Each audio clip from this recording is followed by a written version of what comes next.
Do capítulo 3, 1 a 16, depois saltaremos para o capítulo 4, de 1 a 5. Esse é o texto quando Moisés acha uma igreja presbiteriana, né? Estou brincando, é porque ele vê a sarça, né? É o momento onde ele se encontra com a presença gloriosa do Senhor e é vocacionado, comissionado pelo Senhor. Veja o texto bíblico. Apacentava Moisés o rebanho de Jetro, seu sogro, sacerdote de Midian. E levando o rebanho para o lado ocidental do deserto, chegou ao monte de Deus, a Horebe. Apareceu-lhe o anjo do Senhor numa chama de fogo no meio de uma sarça. Moisés olhou, e eis que a sarça ardia no fogo, e a sarça não se consumia. Então disse consigo mesmo: irei para lá e verei essa grande maravilha, por que a sarça não se queima? Vendo o Senhor que ele se voltava para ver, Deus, do meio da sarça, o chamou e disse: Moisés, Moisés. Ele respondeu: eis-me aqui. Deus continuou: não te chegues para cá, tira as sandálias dos pés, porque o lugar em que estás é terra santa. Disse mais: eu sou o Deus de teu pai, o Deus de Abraão, o Deus de Isaque e o Deus de Jacó. Moisés escondeu o rosto, porque temeu olhar para Deus. Disse ainda o Senhor: certamente vi a aflição do meu povo que está no Egito, e ouvi o seu clamor por causa dos seus exatores. Conheço-lhe o sofrimento, por isso desci a fim de livrá-lo da mão dos egípcios e fazê-lo subir daquela terra a uma terra boa e ampla, terra que mana leite e mel, o lugar do cananeu, do eteu, do amorreu, do ferezeu, do eveu e do jebuseu. Pois o clamor dos filhos de Israel chegou até mim, e também vejo a opressão com que os egípcios os estão oprimindo. Vem agora e te enviarei a Faraó para que tires o meu povo, os filhos de Israel, do Egito. Então disse Moisés a Deus: quem sou eu para ir a Faraó e tirar do Egito os filhos de Israel? Deus lhe respondeu: eu serei contigo, e este será o sinal de que eu te enviei. Depois de haveres tirado o povo do Egito, servireis a Deus neste monte. Disse Moisés a Deus: eis que quando eu vier aos filhos de Israel e lhes disser: o Deus de vossos pais me enviou a vós outros, e eles me perguntarem: qual é o seu nome? Que lhes direi? Disse Deus a Moisés: eu sou o que sou. Disse mais: assim dirás aos filhos de Israel: eu sou, me enviou a vós outros. Disse Deus ainda mais a Moisés: assim dirá aos filhos de Israel: o Senhor, o Deus de vossos pais, o Deus de Abraão, o Deus de Isaque e o Deus de Jacó, me enviou a vós outros. Este é o meu nome eternamente, e assim serei lembrado de geração em geração. Vai, ajunta os anciãos de Israel e dize-lhes: o Senhor, o Deus de vossos pais, o Deus de Abraão, o Deus de Isaque e o Deus de Jacó, me apareceu dizendo: em verdade vos tenho visitado e visto que vos tem sido feito no Egito. Capítulo 4, verso 1 ao verso 5. Respondeu Moisés: mas eis que não crerão, nem acudirão à minha voz, pois dirão: o Senhor não te apareceu. Perguntou-lhe o Senhor: que é isto que tens nas mãos? Respondeu-lhe: um bordão. Então lhe disse: lança-o na terra. Ele o lançou na terra, e o bordão virou uma serpente, e Moisés fugia dela. Então disse o Senhor a Moisés: estende a mão e pega-lhe pela cauda. Estendeu ele a mão, pegou-lhe pela cauda, e ela se tornou em bordão. Para que creiam que te apareceu o Senhor, Deus de seus pais, o Deus de Abraão, o Deus de Isaque e o Deus de Jacó. Oremos ao Senhor mais uma vez. Santíssimo Deus, maravilhoso Pai, te somos gratos, Deus, pela porção da Tua palavra que acabamos de ler. Pedimos que o Senhor a aplique em nossos corações, que o Espírito Santo ilumine o nosso entendimento, que Cristo, o profeta da igreja, mais uma vez nos admoeste, nos exorte e nos console, para que vivamos cada vez mais conforme a Tua vontade, Senhor. Que o texto de hoje, Pai, gere em nossos corações um descontentamento santo, Pai, uma vontade de pregar o Teu Evangelho a toda criatura, a ser instrumentos nas mãos do Redentor, Senhor. O Senhor conhece a nossa incapacidade, o Senhor conhece a nossa inabilidade, por isso te pedimos: capacita-nos, Pai, para servirmos ao teu propósito eterno, Pai. É a nossa oração em nome de Jesus. Amém. Poder sentar, irmãos. Irmãos, no sermão passado, nós olhamos para Jonas, para a história de Jonas. Mesmo que lendo apenas o capítulo 3, nós caminhamos nos 4 capítulos, fomos para lá, fomos para cá. Hoje faremos isso também com a vida de Moisés. Nós fomos para lá, fomos para cá, e nós vimos o desafio de ouvir o chamado. E a partir disso então, da história de Jonas, nós vimos que ele tentou fugir do chamado. Ao ouvir o chamado, ele tentou fugir, ele inventou desculpas, ele inventou formas, ele buscou meios para fazer isso. Mas o que nós vimos é que o Senhor não permitiu que isso acontecesse. Pelo contrário, ele acabou fazendo aquilo que o Senhor havia chamado que ele fizesse. Nós brincamos que com o livro de Jonas, qualquer livre-arbítrio vai para o espaço, né? Deus permite até um momento que as coisas caminhem, até que a sua vontade seja executada. E vimos então que finalmente, ouvindo o chamado e atendendo o chamado, ele vai para Nínive. E em chegando em Nínive, ele faz a obra de forma desleixada. Ele não quer pregar o evangelho naquela cidade. E nós até brincamos, talvez muitos de nós também não quisessem, se levássemos em conta o contexto em que ele está, mas o Senhor havia dado uma ordem para ele, ele sabia que o Senhor tinha poder para transformar aquela cidade, tanto que no capítulo 4 ele diz: por isso que eu não queria vir para cá, eu sabia que o Senhor era misericordioso, era tardio em se irar, e o Senhor ia se compadecer dessa cidade. Ele faz a obra de forma desleixada, mas apesar disso, a cidade toda é alcançada por um grande avivamento. Por volta de 120 mil pessoas que haviam naquela cidade, desde o rei até o mais humilde servo, todos fizeram um jejum diante do Senhor, todos clamaram pelo favor do Senhor, e o Senhor atendeu às suas orações. Mas apesar disso, Jonas não se alegrou com as conversões. Ele se compadeceu mais de uma planta que havia sido criada num dia e no outro já não mais existia, do que de uma cidade inteira. E a partir disso, então, irmãos, nós aprendemos 3 lições importantes. A primeira delas, nós aprendemos que nós precisamos ouvir e obedecer o chamado. E ao dizer isso, eu afirmo que nós precisamos responder afirmativa e alegremente ao chamado do Senhor, sabendo que é um privilégio servi-lo. Que privilégio é participar do plano redentor. Que maravilha é participar do decreto eterno da redenção. Algo que até os anjos ansiavam participar, e participaram em medida muito pequena, fazendo anúncios, por exemplo, do nascimento de João Batista, 6 meses depois, anunciando o nascimento de Jesus, ou se alegrando naquela noite de nascimento, celebrando nos céus, cantando glórias ao Senhor. Mas o papel deles parou aí. Recaindo sobre nós, igreja, o desafio de anunciar o evangelho. É um privilégio, irmão. Segundo, nós aprendemos também que precisamos fazer a obra com zelo, com dedicação, lembrando que a Ele pertence a salvação e devemos ser instrumentos nas mãos do Redentor. Lembra, irmãos, Jonas 2,9 é o versículo-chave, não apenas daquele livro, mas da igreja do Senhor. Ao Senhor pertence a salvação. É Ele que começa a boa obra, é Ele que completa a boa obra até o dia de Cristo. A Ele pertence a salvação. Jonas não deveria dizer ao Senhor quem deveria ser salvo ou não. A Deus pertence a salvação, Deus salva quem Ele quer. Já haviam salvado os homens no navio, como nós vimos, que glorificaram o Senhor. Salvou a cidade de Nínive. E nós precisamos, irmãos, diante disso, fazer a obra com zelo e dedicação. Terceiro, precisamos desejar e nos alegrar com as conversões, sabendo que não existe projeto ou missão mais importantes do que isso.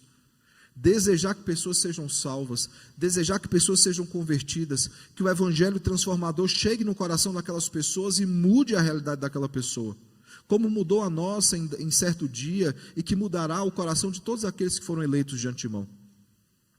Inclusive, eu vou falar um pouquinho mais sobre isso nos avisos, mas teremos uma grande evangelização próximo sábado aqui na igreja, com os seminaristas do JMC, do nosso seminário aqui de São Paulo, e teremos por volta aí de 100 a 120 seminaristas aqui no bairro de Pinheiros, ajudando nessa evangelização, e fica o desafio para nós, igreja, estarmos aqui, participando também, Não adianta aqueles de fora virem e evangelizar o bairro, que é onde nós estamos. Precisamos estar aqui, participar também dessa evangelização, mas no momento dos avisos eu falarei com mais calma sobre isso. A pergunta que ficou então foi: qual tem sido a sua postura, a nossa postura, diante desse mundo, um mundo tão quebrado, um mundo caótico, que necessita tanto do Evangelho de Cristo. Bem, irmãos, hoje nós vamos meditar, olhando para a vida de Moisés, meditaremos no conceito chamado descontentamento santo. Veja que conceito interessante, porque Filipenses nos chama ao contentamento santo. O que é que deve nos deixar descontentes? O que é que deve inquietar os nossos corações a tal ponto que isso nos tira o sono e não nos deixa dormir?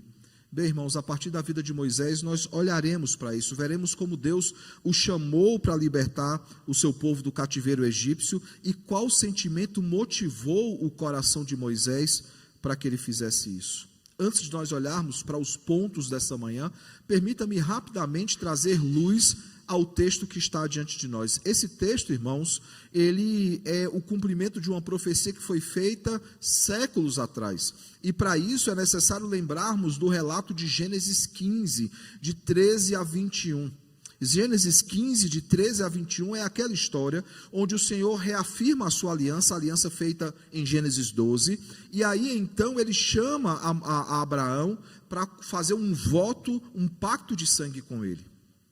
E o texto bíblico nos diz então que Deus ordena que ele pegue animais, ele corte animais ao meio. Esse era o pacto de sangue. Eu já expliquei quando eu expus Gênesis 15, em outros momentos aqui também, mas só para recapitular com os irmãos, o pacto de sangue era muito simples. Animais eram cortados ao meio, eram feito um grande corredor com esses animais. As duas partes, as duas pessoas que entrariam em aliança ou em contrato, iriam de um lado para outro, cruzando um caminho e passando um pelo outro e voltando. O que é que eles estavam fazendo com aquilo? Eles estavam fazendo um pacto de sangue. O que é que aquele pacto de sangue previa? Que aquilo que foi acordado, aquela aliança que foi feita, ela tinha que ser cumprida. E se ela não fosse cumprida? Era muito simples, que acontecesse com o infrator da lei aquilo que aconteceu com aqueles animais. Ele morreria, ele seria cortado ao meio. Que pacto duro, hein, irmãos? E aí Deus manda Abraão cortar os animais. Quando o cenário é preparado para o pacto de sangue, o texto bíblico diz que Deus dá profundo sono a Moisés, a Abraão, e põe Abraão para dormir, e dá uma promessa a Abraão, que é a promessa que eu vou ler para os irmãos em alguns segundos. E o texto diz que enquanto Abraão dormia em pesado sono, e Deus revelava aquilo que ele faria por meio da descendência de Abraão, diz então que uma coluna de fogo passou entre aqueles animais e voltou entre aqueles animais, dizendo que Deus estava selando consigo mesmo a aliança, que eu morra se eu não cumprir com a minha palavra. É isso que o Senhor está dizendo. Agora, irmãos, nós temos a promessa se cumprindo. Nesse pacto, irmãos, veja o que é que Deus vai dizer aqui nos versículos 13 e 14 de Gênesis 15. Gênesis 15, versículos 13 e 14. Saiba que os seus descendentes serão estrangeiros numa terra que não lhes pertencerá, onde também serão escravizados e oprimidos por 400 anos. Mas eu castigarei a nação a quem servirão como escravos, e depois de tudo sairão com muitos bens. É dentro desse contexto, irmãos, que nós nos encontramos. Deus está cumprindo a promessa que ele havia feito a Abraão, que ele havia reafirmado a Jacó em Gênesis 46, quando Jacó finalmente descobre que José está vivo e que José está o chamando para o Egito. Antes de ir para o Egito, ele se coloca diante do Senhor e pergunta: Senhor, é isso mesmo? E o Senhor diz: é para que se cumpra aquilo que eu profetizei e eu prometi séculos atrás. Vocês irão, vocês ficarão lá, e depois de 400 anos de escravidão, vocês serão libertos. Olhando aqui especificamente então ao texto, irmãos, é importante perceber que Gênesis 15, 18 a 21, que é a conclusão da visão que Abraão tem, diz o seguinte: aos seus descendentes dei esta terra, desde o ribeiro do Egito até o grande rio, o Eufrates. Aí vejam os povos que serão citados: a terra dos queneus, dos quenezeus, dos cadmoneus, dos hititas, dos ferezeus, dos refaíns, dos amorreus, dos cananeus, dos girgazeus e dos jebuseus. Quando em Êxodo capítulo 3, verso 7 ao verso 10, Deus então, como lemos, aparece para Moisés, e aparecendo então para Moisés, diz que ele dará a terra. Ele diz o seguinte: disse ainda o Senhor, verso 7, certamente vi a aflição do meu povo, que está no Egito, e vi o seu clamor por causa dos seus exatores. Conheço-lhe o sofrimento, por isso desci a fim de livrá-lo da mão dos egípcios, e fazê-lo subir daquela terra a uma terra boa e ampla, terra que mana leite e mel, o lugar do cananeu, do Eteu, do Amorreu, do Ferezeu, do Eveu e do Jebuseu, pois o clamor dos filhos de Israel chegou até mim, e também vejo a opressão com que os egípcios os estão oprimindo. Vem agora, e eu te enviarei a Faraó, para que tires o meu povo, os filhos de Israel, do Egito. Além, claro, irmãos, do que nós vemos no verso 17, do capítulo 3, ele repete dizendo o seguinte: portanto disse eu, far-vos-ei subir da aflição do Egito para a terra do Cananeu, do Eteu, do Amorreu, do Ferezeu, do Eveu, do Jebuseu, para uma terra que mana leite e mel. Perceba que Deus ele está se referindo exatamente àquilo que foi dito a Abraão, e ele está repetindo praticamente todos os povos que estão ali. Ou seja, ele está dizendo o seguinte: esses povos que estarão na terra, eu já sabia que eles estariam lá séculos antes. Se pararmos para pensar que durante 400 anos eles ficaram cativos no Egito, que esse é o momento que Moisés se encontra para libertar o povo. Se pararmos para pensar que quando Abraão ouve, até aconteceu um momento com Jacó, e eles se tornarem então povo com o Egito e depois escravos, passa aí pelo menos 500 anos. Pelo menos meio milênio antes, Deus já havia profetizado o que aconteceria, quem estaria na terra. Inclusive ele diz que eles estariam com grandes recompensas, com muitos bens, e nós veremos quando finalmente ele conclui a sua fala, e ele diz que ele vai então até os anciãos. Ele fala o seguinte: vocês não sairão lá de mãos vazias. Quando eles finalmente saem do Egito, eles saem recolhendo lá o que seriam, entre aspas, despojos de guerra, né? Eles saem recolhendo muitos bens, e eles saem com as mãos cheias de posses. Deus ele já havia avisado quem seriam os povos, porque ele decretou essas coisas 500 anos depois. Pelo menos 500 anos, nós vemos se cumprir a vontade soberana de Deus. E é interessante, irmãos, que essa vontade soberana, ela não começa a ser colocada em prática aqui, ela já começa a ser colocada em prática de forma de forma sutil em vários momentos, mas de forma assintosa, vista a olhos nus, quando Moisés ele é vendido como escravo. Porque do poço onde ele foi escravo, onde ele foi jogado pelos irmãos e foi vendido como escravo, ele foi para a casa de Potifar. Da casa de Potifar ele foi para a prisão. Ele interpreta os sonhos. Ele deveria sair da prisão naquele momento. Um dos que foram libertos da morte esqueceu. 2 anos depois ele lembra e fala: tem um jovem que interpreta sonhos.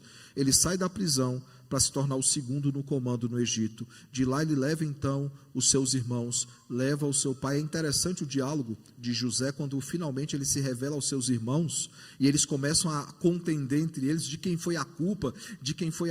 José fala assim: não faz isso, isso aconteceu para que eu viesse para cá, para que eu estivesse no Egito e nós fôssemos libertos daquilo que virá sobre a terra durante 7 anos de seca. É interessante que como Deus ele conduz todas as coisas, né? Êxodo começa dizendo o seguinte: morreu então Faraó, levantou-se um Faraó que não conhecia José, não conhecia o Deus de José, e ele passou a oprimir o povo. Quando ele começa a oprimir o povo, irmãos, ele precisa então conter um possível exército. Como é que ele contém um possível futuro exército? Manda matar os meninos que nascerem, porque eles já se tornaram povosos demais, eles já estão muito grandes, um povo muito grande. E aí nós vemos, irmãos, que por causa dessa decisão do Faraó, a mãe de Moisés precisa colocar Faraó no cestinho. Aquele cestinho ele anda no rio. A filha do Faraó acha então e passa a criar Moisés como filho da filha de Faraó. Veja como Deus ele está conduzindo todas as coisas. Não é algo aleatório, ele não está tentando a sorte, ele está conduzindo todas as coisas. E em meio a tudo isso, irmãos, nós vemos um homem surgir que é Moisés, um homem aparentemente muito inseguro. Se depois vocês com calma em casa lerem o capítulo 3 e o capítulo 4, verão quantas desculpas, eu vou elencar algumas delas aqui, quantas desculpas Moisés tentou arrumar para não servir ao propósito eterno de Deus. Veja, irmãos, alguém que Deus preservou a vida, alguém que Deus colocou no palácio, alguém que recebeu uma educação exemplar, como nós veremos essa manhã, alguém que Deus direcionou todos os passos até chegar a esse momento, Deus conduzindo cada detalhe da vida de Moisés, moldando Moisés, capacitando Moisés para ser o libertador do seu povo, mas ainda assim ele era muito inseguro. Ele reclamava o tempo inteiro, ele levantava desculpas, como nós veremos essa manhã. À luz dessa história, então, eu pergunto, quais são as lições que nós podemos tirar? O que é que nós podemos aprender com a vida de Moisés? O que é que Deus desejava ensinar ao próprio Moisés, como ele tem ensinado a outros personagens, como temos visto manhã após manhã? A primeira coisa, irmãos, que nós vemos Deus trabalhando a vida de Moisés, do inseguro Moisés, ele inquietou o coração de Moisés com o chamado. Ele inquietou profundamente o coração de Moisés. Por que é que eu digo isso, irmãos? Porque Deus inquietou o coração de Moisés por décadas com o descontentamento santo. Sabe quando é que começou esse descontentamento santo? Quando ele matou o egípcio. Ele está lá um certo dia e vê então um egípcio oprimindo um hebreu. E nós precisamos ler, irmãos, todos os textos a respeito desse relato, de Êxodo, o texto de Atos, o texto de Hebreus, porque eles se completam, mostrando exatamente a cena que aconteceu, mas o que nós vemos é que ele se inquieta. E ao tentar defender, então, o hebreu, ele tira a vida do egípcio. Ele esconde o corpo do egípcio. No outro dia, ou dias depois, ele vê então 2 hebreus brigando. E quando ele vê 2 hebreus brigando, ele fala assim, já não basta o jugo que o Egito, o faraó traz sobre nós, vamos brigar entre nós mesmos. E aí um deles falou, quem te pôs sobre juiz, como juiz sobre as nossas vidas? Por acaso fará o mesmo conosco que fez com o egípcio? E aí ele percebe que havia sido descoberto, mesmo escondendo o corpo. Possivelmente o hebreu que foi salvo por ele contou, maravilhado, aquilo que acontecera. E ele percebe que ele precisa fugir. E é interessante, irmãos, que ele foge, e se você acompanhar a história de Êxodo 2, você verá que Deus o conduz para que ele conheça as filhas de Jetro, seu sogro, dentre elas Zípora, e ela possa então proteger a família de Jetro. Por causa disso, então, ele ganha a confiança de Jetro, tornando-se não apenas o genro de Jetro, mas servindo como pastor de ovelhas para o rebanho de Jetro. Vemos, irmãos, que tudo isso começou quando Moisés ele se indignou com a injustiça e com o sofrimento do povo. Certo pastor, ele relatando essa cena, ele diz o seguinte: alguém já viu uma briga? Ela é inesquecível. Quando você assiste uma briga, você vê a briga, você ouve os sons da briga, o som do soco, o som do grito, o som dos insultos, você ouve tudo isso. Os seus olhos veem, os seus ouvidos ouvem. Você tenta fazer alguma coisa para interromper aquela cena. E aí ele diz que é exatamente esse o sentimento que Deus colocou no coração de Moisés. E agora que Deus encontra com Moisés, ele afirma o seguinte: certamente, verso 7 e 8, certamente eu vi a aflição do meu povo que está no Egito, eu ouvi o seu clamor. Perceba, o expositor diz isso, aquilo que Moisés viu, aquilo que ele ouviu, que o indignou, também indignava o Senhor. Por causa dos seus exatores, conheço-lhe o sofrimento, por isso desci a fim de livrá-lo da mão dos egípcios, e para fazê-lo subir daquela terra, uma terra boa, ampla, terra que mana leite e mel. Veja o verso 9 e 10, pois o clamor dos filhos de Israel chegou até mim, e também vejo a opressão com que os egípcios os estão oprimindo. Vem agora e te enviarei a Faraó para que tires o meu povo. Veja que Deus inquieta o coração de Moisés, ele inquieta o coração de Moisés profundamente, e agora ele diz o seguinte para Moisés: Moisés, a mesma inquietação do seu coração está também no meu coração, porque eu coloquei essa inquietação no seu coração. Aquilo que você tem visto e que tem te indignado, me indigna também, porque eu tenho visto o sofrimento do meu povo, a aflição do meu povo. O clamor que você tem ouvido e tem te inquietado, também tem me inquietado, porque eu tenho ouvido o clamor do meu povo, eu conheço o sofrimento do meu povo, o meu povo não está alheio, ele não está solto, eu tenho cuidado do meu povo, e chegou o momento de eu cumprir a promessa que eu fiz a Abraão, a Isaque e a Jacó. Por isso a insistência, não apenas de se apresentar como Deus da aliança, mas lembrar a quem o povo de Deus ele pertence. Talvez eles tivessem esquecido depois de tanto tempo vivendo entre os egípcios, mas Deus traz a memória daqueles que são os anciãos, daqueles que conhecem a história, dizendo o seguinte: eu sou o Deus de Abraão, o Deus de Isaque e o Deus de Jacó.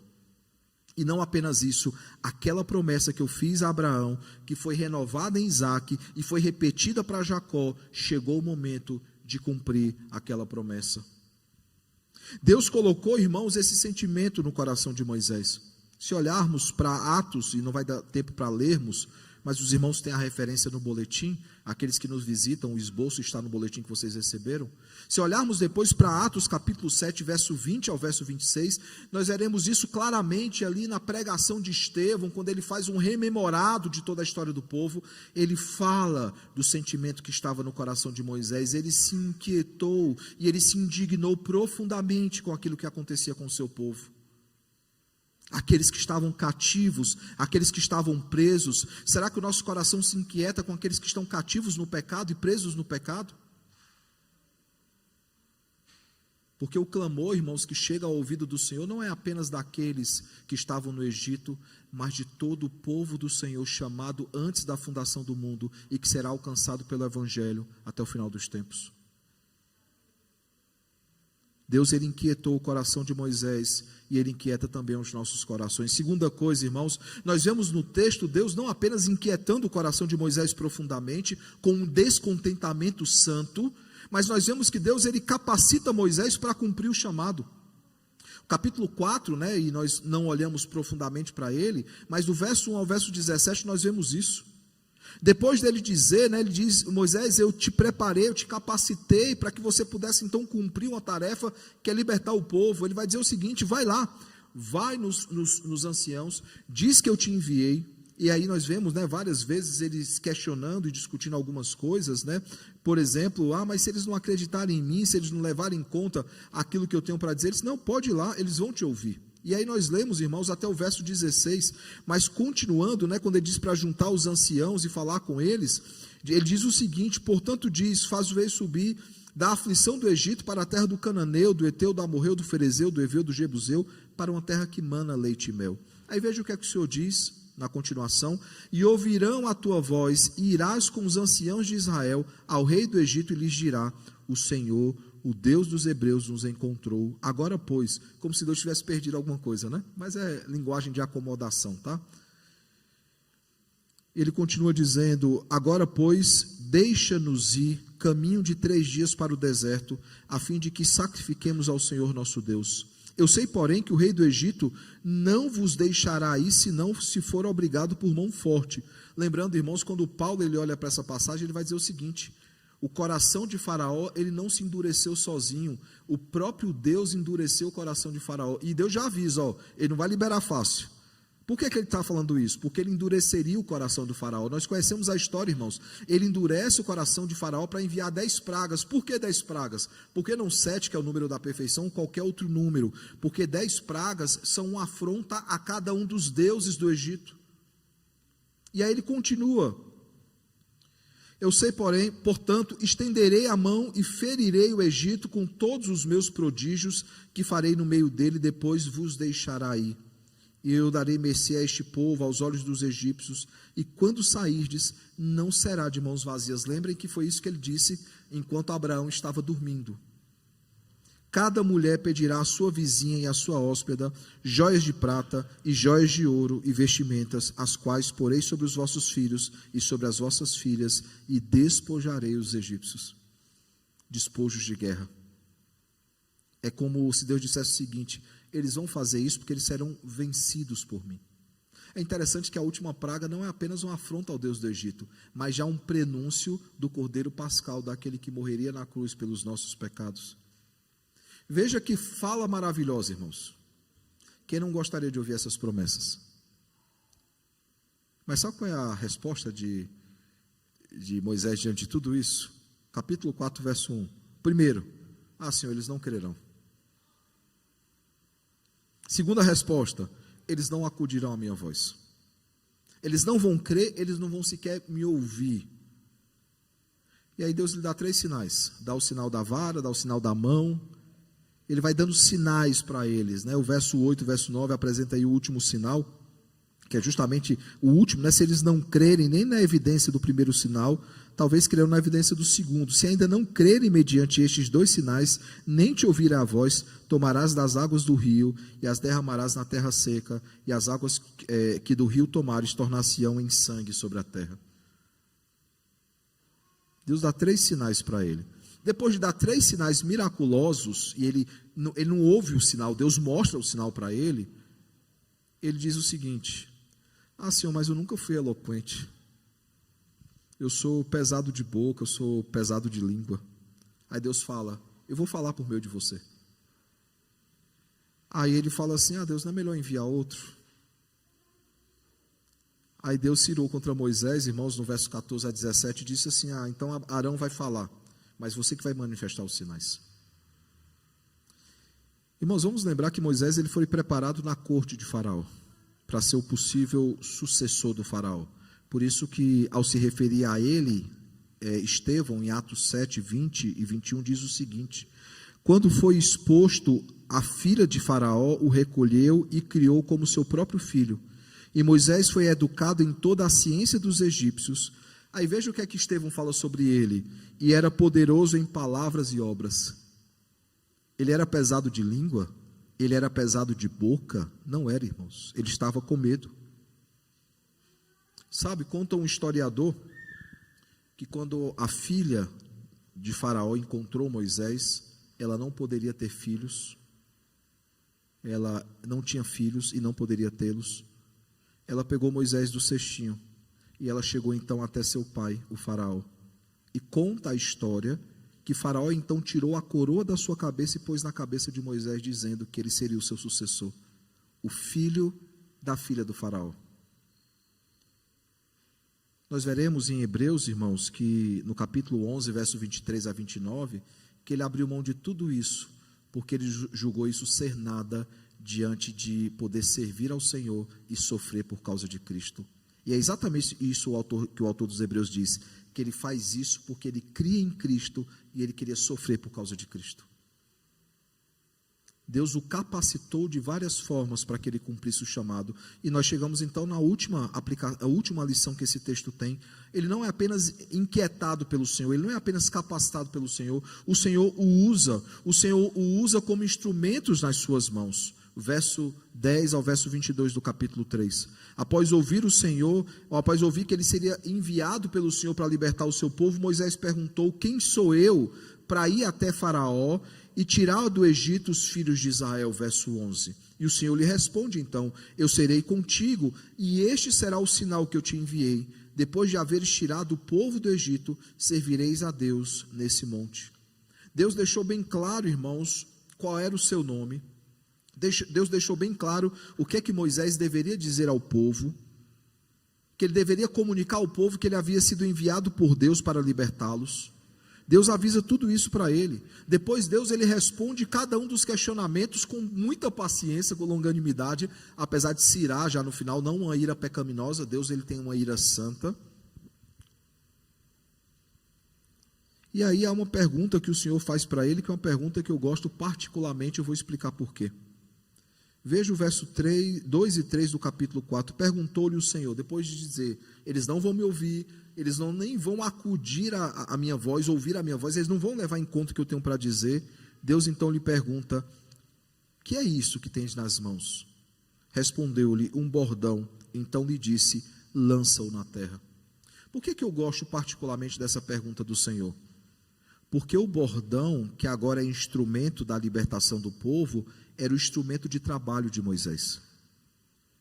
Moisés, o que é que você tem na sua mão? Moisés olha e fala: o meu instrumento de trabalho. Perceba, irmãos, que Moisés já tinha o tempo todo aquilo que ele precisaria para libertar o povo do Egito. E foi o próprio Deus que o tirou do Egito, que o levou a encontrar a família de Jetro, que o torna genro de Jetro, pastor de ovelha de Jetro, assim como todos nós, irmãos. O tempo todo Deus deixou claro que Ele usaria Moisés como instrumento, e Ele vai usar aquele que é o instrumento de trabalho, a sua profissão. E fica a dica para aqueles que sempre se perguntam: como é que eu posso servir ao Senhor? Como é que Deus vai me usar? Ele vai te usar com aquilo que Ele já te deu, com os dons que Ele te deu, com os talentos que Ele te deu, com a profissão que Ele te deu. Ele não vai inventar algo novo para você fazer. Conta a história, né, que um sapateiro chegou para Lutero e disse o seguinte: eu quero largar tudo para pregar o evangelho e servir ao Senhor. E Lutero: não faça isso. Você quer pregar o evangelho? Volta à sua sapataria, faça o melhor sapato que você puder e venda ao preço mais justo que você puder vender, e pregue o evangelho. Irmãos, às vezes nós buscamos uma fórmula mágica para servir ao Senhor. Não, Ele nos usará com aquilo que Ele já colocou nas nossas mãos. Ele não manda Moisés pegar uma pedra, e Moisés poderia ter pego. Ele não manda Moisés pegar qualquer outra coisa. Ele diz: o que é que você tem nas suas mãos, Moisés? É isso que eu usarei. É esse bordão, irmãos, que se torna em serpente diante do faraó. É esse bordão que abre o mar vermelho. É esse bordão que fere a pedra, mesmo Moisés com o coração irado e pecaminoso. É esse bordão que é usado pelo Senhor e é guardado depois na arca do Senhor. Moisés, o que é que você tem nas suas mãos? Essa mesma pergunta é feita para todos nós. O que é que você tem nas suas mãos? Ah, Senhor, eu quero te servir, e se as pessoas não me ouvirem, o que é que você tem nas suas mãos? Deus, Ele não apenas havia instigado Moisés e chamado Moisés, Ele usou Moisés como instrumento para a missão, com aquilo que Deus já havia dado a Moisés e aquilo que Ele deu a todos nós. Por isso eu pergunto: quais são as aplicações que nós podemos tirar do texto dessa manhã?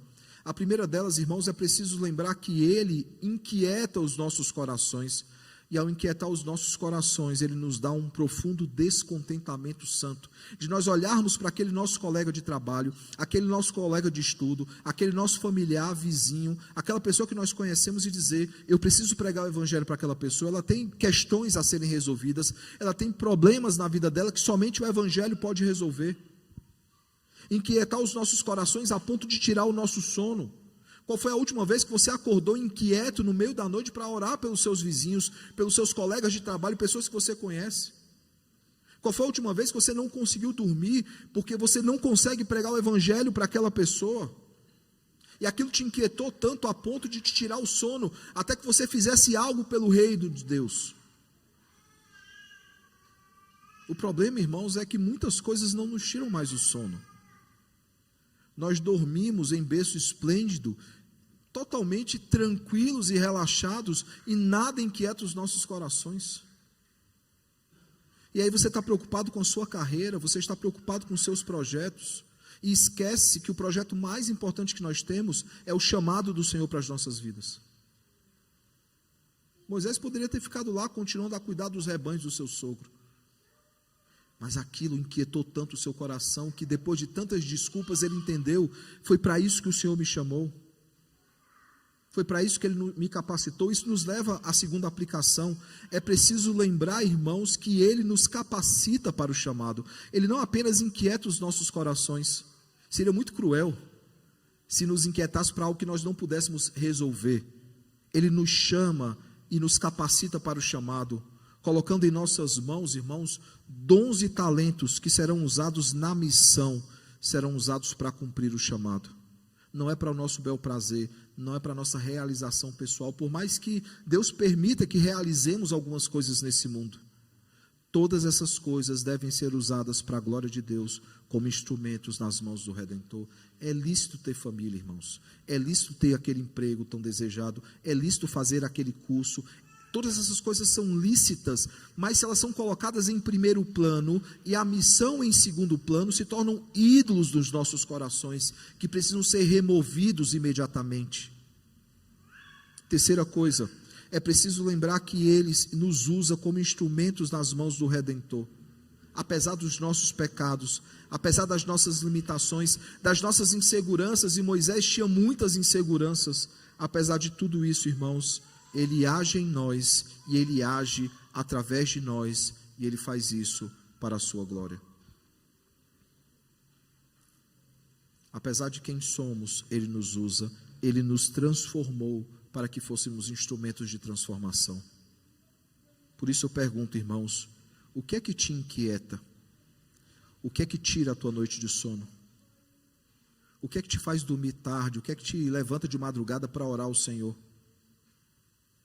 Que o bom e eterno Deus, irmãos, Ele continue a nos inquietar profundamente com descontentamento santo. Que Ele continue, irmãos, a nos capacitar, continue a nos usar, apesar de nós, apesar dos nossos pecados, limitações, inseguranças. Que Ele nos lembre, irmãos, como eu já tenho dito tantos domingos, que somos apenas um machado. É Ele quem nos afia, é Ele quem nos usa. Se Ele nos joga de lado, somos apenas um ferro velho. Que nós nunca nos esqueçamos, irmãos, que nós somos um machado nas mãos do Senhor, e que Ele nos use para a glória do Seu nome, para glorificar o Senhor e manifestar a Sua glória, para conhecer a Deus e torná-lo conhecido.